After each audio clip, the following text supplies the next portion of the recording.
What's up guys? So this is my vlog for today about our activity 1 about CC5 economics. So padong di ko susulahan ni or magibang mata na ko. So first of all, mili gid kung sudan day mga sudan na ako.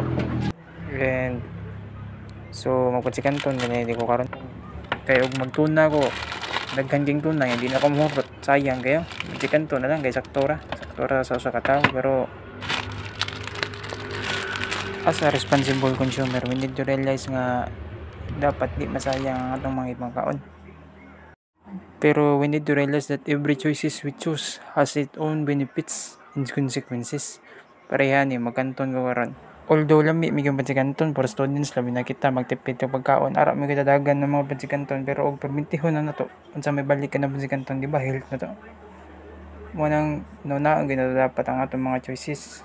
Kada lihok na to nag-require og consequences niya. Mas tipid mas gyud ang kanton gyud sigon saon.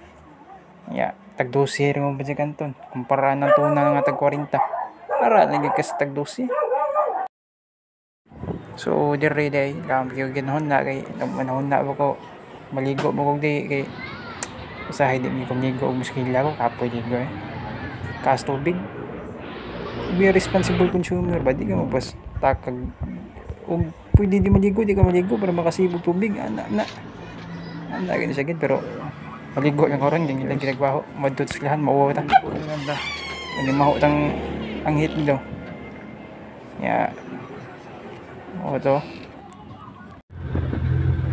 ya fast forward guys, dire pod nagbuhat po kong choices kung complete mo kung di hey, as a student be responsible nga plite bensin ko kada bensin ko di na mo plite magamit pa na ni mo ipalit og sudan mo nang kung di ka mo plite pwede ra na sunod na mo plitihan ang driver makasabot na siya kasi yung team ka ana gini